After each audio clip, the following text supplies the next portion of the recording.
Hi, it's your pal Steamed Hams. Join me every week on the Unforgettable Luncheon as we discuss topics in the nerd world like gaming, comics, cartoons, and whatever else may cross my mind. You can find me on the socials as SteamedHams81 on Twitch, Twitter, and Instagram, and YouTube. You can also find me as the Unforgettable Luncheon on Facebook. And check out Steamed Hams Merchtorium, the link to which will be in the description of this podcast. The Unforgettable Luncheon, nerd comedy at its okayest.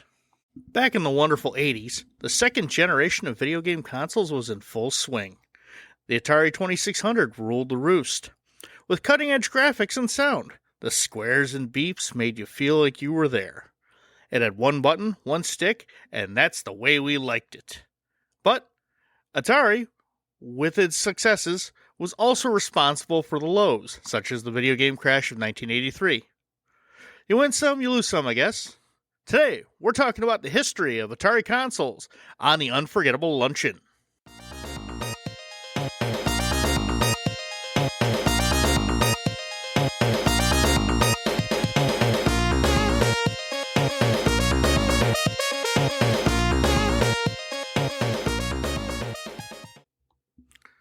Hi, it's your pal Steamed Hams. I hope you're ready for an unforgettable luncheon. Back in 1972, Nolan Bushnell and Ted Dabney formed Atari Incorporated. They had created the first successful coin-op video game, Pong. Good old Pong. Electronic table tennis, 2 lines and a dot. Cutting-edge technology for the 70s. Good stuff. By 1975, Atari had made a Pong home game. But the engineers recognized that custom logic integrated into the circuit board, confining the console to a single game permanently, was not the best business plan. I mean, who's going to spend money and collect a bunch of consoles that each only play one game? Plus the cost of developing each console was about $100K in 70s money. So then it becomes outdated by the competition, in just a few months. So, again, not the best business plan. Now, they eventually figured out how to use programmable microprocessors that were eventually cost-effective enough to use. Now, we're not going to go into all that because we'll be here forever. I'm trying to keep your attention, for crying out loud. Anyways, Bushnell brought consultant Gene Landrum to determine requirements for the new console. He suggested a nice living room aesthetic for the 70s with a wood grain finish, to match the wood paneling walls we all had in our houses in the 70s and 80s. The cartridges had to be idiot-proof, child-proof, and resistant to static electricity present in the average living room setting. Because yes, back in the 70s, that shag carpet was a real static danger, along with them corduroy pants. Cartridges were designed after another console called the Fairchild Channel F, which was the first console to use interchangeable ROM cartridges for the games. Atari needed some cashola to fund the development of its new console, so in 1976, Atari was sold to Warner Communications for a cool 28 million clams. Warner was looking to get into the video game racket to offset declining profits from its movie and music divisions. So it said, hey, these video games, they're making money. We want in. And we can only make so many Dirty Harry movies. So Warner provided $120 million to fast-track the project. By 1977, the project, now branded the Atari VCS, Video Computer System, and game development had begun. The console was announced at the 1977 Summer Consumer Electronics Show. Who remembers CES? That used to be cool. The Atari VCS, later renamed the Atari 2600, launched in September 1977 at a retail price of $199, which is almost $1,000 in present-day money due to inflation. That's like 2 PS5s for an Atari, which I'm sure someone would actually pay these days. The console was shipped with 2 joysticks and the game Combat, which was actually a port of an Atari arcade game called Tank, and another one called Air Battle. I believe, if I remember right, it was Jet Fighter. No, Jet Fighter, because there's Air Sea Battle was another one released at launch. Along with Basic Math, that riveting hardcore toughie called Basic Math. Blackjack, Indy 500, Starship, Street Racer, Surround, and Video Olympics. Now, fun fact, the Indy 500 game actually shipped with a steering wheel peripheral, which was much like its little freewheeling paddles, except they could actually fully freewheel. Atari sold only 550,000 of the 800,000 manufactured, meaning they were going to need some help from Warner to, cover losses for that first year. But in 1979, Atari sold 1 million units, especially during the holidays. The best time to sell toys. They did this even with competition from the Intellivision and the Magnavox Odyssey 2. Atari received a license from Taito to make a port of Space Invaders. Space Invaders ended up becoming the Atari's killer app, doubling sales exponentially over the next couple of years. In 1979, Activision was formed by former Atari employees, releasing games like Kaboom and Pitfall. They were sued by Atari for intellectual property infringement, but the two companies settled out of court, with Activision agreeing to pay a licensing fee to Atari, which set the standard for licensing by video game companies, which led to various third-party companies popping up. Now, we'll talk about that in a minute. We'll get back to that. By 1982, Atari was selling 10 million units a year, with its best-selling game being Pac-Man, another topic we're going to hit in a minute. Now, fun fact, the 2600 was actually my first game console. I mean, it technically belonged to my parents because I was all of 3 years old, but that was the first console I got to play on the regular.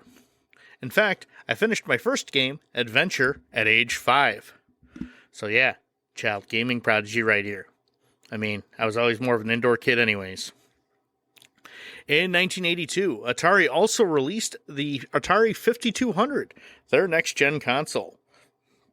This console included a 360-degree non-centering joystick that was honestly just garbage, a numeric keypad similar to the Intellivision, and start, pause, and reset buttons. I have a feeling my dumb ass would accidentally hit the reset button more than I care to admit. Now, the 5200 did not fare as well as the 2600 commercially, between competition from the ColecoVision and the fact that it had no backwards compatibility with the 2600's extensive library. The Intellivision 2 had actually released an adapter to play Atari 2600 games. Man, can you imagine that happening on later consoles? Playing Mario on a Sega, or Sonic on a Super NES. Or playing a CDI game from Philips without being a friggin' millionaire, because that motherfucker was expensive. It's like $700 in 90s money. Whew! Yeah, what are we, millionaires? Now, most of the 5200's library were just updated versions of 2600 titles. So, great job, Atari. Thanks for giving us new shit. Now, we're actually going to pause on the consoles for a second here to talk about third-party games, especially the adult games. Yeah. While third-party games did account for half of all game sales by 1982, a portion of those games were by Mystique, who strictly made adult-oriented games. These were often games that were based on other non-porn games, so they were basically like a porn version of something that's completely normal, such as there was a porn version of Kaboom called Beat 'em and Eat 'em. I am not describing this game because it's just wrong. And I'm just not going to discuss most of these because they're just straight gross. The worst game, the one that was caused the most uproar, was a game called Custer's Revenge, where you played Custer, who was naked except for boots, a cowboy hat, and a raging mega huge erection. The plot? You had to get past a field full of arrows to reach and have relations with a well-endowed, naked Native American woman. I can't see where that game wasn't problematic. No! Now, Mystique went bye-bye prior to the great video game crash of 1983, but sold their rights to their spin-off company, Playaround. So adult games kept flowing, but not for very much longer. Those pretty much went away with the 8-bit era, And adult games made somewhat of a comeback in the Xbox PS2 era with games such as the Guy game and, Grand Theft Auto. Though in a very limited capacity, because, when you have the adults only rating on a game, you can't buy it. There's no way to buy it because you have to be like over 18 to buy it no matter what. So those were basically considered like just poison to the game. You couldn't to sales. Now also, speaking of games that were terrible, I'm going to talk about possibly the worst arcade port ever that came to the Atari. Pac-Man for the Atari 2600. Now, yes, a port from an arcade game to a console means some downgrading in graphics and sound. That's going to happen. Technological limitations. But Pac-Man was just a fucking insult. The maze was inverted, with the warp tunnel top to bottom, not side to side. The maze was also in landscape, not portrait mode, which kind of threw people off. Also only having just over half the pellets the arcade version had. The arcade version, I believe, has 244 per level, while the Atari version had 126. Pac-Man only faced right and left and would not turn top to bottom, so when he's moving up, he's still facing right or left, which made no sense. And the iconic Waka Waka sound was now a single-tone clank sound. The bonus fruits, which, depending on what fruits you got, where you were at in the game, cost more points, were replaced with a single-value, nondescript vitamin. So yeah. The ghosts constantly flickered, and that kind of messed with people's eyes while they were playing the game. Your eyes get tired and you're just like, you know what, I'm done. So yeah. Initial sales were high, and it became the 2600's best-selling game. But once people saw the quality, sales dipped. It did contribute heavily to the great video game market crash of 1983. Now let's touch on that crash for a moment. The video game market took a shit in 1983. Between various consoles flooding the market, a lot of third-party publishers making low-quality shovelware, loss of confidence in the industry thanks to big-name failures like Pac-Man and E.T., and competition with home computers, the market just crashed. E.T. Oh, what a pile of crap that was. Granted, I never played it back then, and only played it through an emulator as an adult. Let's just say there's a reason why so many of them were buried in a New Mexico landfill. It's a textbook course in why you don't rush game development. The movie came out, and they had to rush the game to make it for the holiday season. Good things come to those who wait, guys. We learn that now. Now, U.S. companies were basically in the toilet at this point. This opened the door for Japanese companies to jump into the U.S. market. And the video game market made a recovery in 1985 with the debut of the Nintendo Entertainment System. But that's a story for another day. Now, in 1986, Atari released its next console, the Atari 7800. I'm sensing a pattern here. 26, 52, 78. Math. It's a good thing we played basic math, kids. They needed something to compete with the ColecoVision, which had arcade-quality games, basically. Now, fun fact, ColecoVision had their big licensing with Nintendo and had Donkey Kong, which was their killer app and just was outselling everything. Now, funny story, I actually had a ColecoVision Donkey Kong cartridge, and that thing worked perfectly in an Atari 2600, because for some reason, you could cross-play some games from other consoles back in the day. Yeah, they fixed that problem. Now, the console was not released in 1984 when it was announced, mostly due to Warner selling Atari's consumer division to Jack Tramiel. So until things were squared away with that, they kind of had to warehouse the 7800. Now, the console was released in May of 1986 for one easy payment of $79.95. Wait a minute. Newer consoles coming out cheaper and cheaper. Why are we not doing this today? Why did I just pay like $500 something for an Xbox? The hell, guys? Now, 13 games were announced to release for the 7800, but those games released so slowly. By the end of 1986, only 10 games were released for the 7800, compared to Sega's 20 games and Nintendo's 36 games that had been released in 1986. So, I mean, yeah, not much to play with. There wasn't much selection. So, I mean, why are you going to play a console that's only got a few games out? Now, Atari would end up selling 1 million of those consoles by 1988. Now, in 1992, Atari discontinued support for the 2600, 5200, 7800, and also the 8-bit family and ST computers, which we didn't go into because we'd be here all day. It was truly the end of an era. Now, in 1989, Atari released the Lynx, their first handheld console, meant to compete with the Game Boy and Game Gear. It was a 16-bit color console that retailed for $179.99 because apparently they thought kids had millionaires for parents. It was fragile, had a crap battery, and was twice the price of the competing Game Boy, which you could throw against the wall and be just fine, and, just had Tetris to it, so there you go. By 1995, total sales were just under 7 million units, versus the Game Boy's 16 million units in the same span.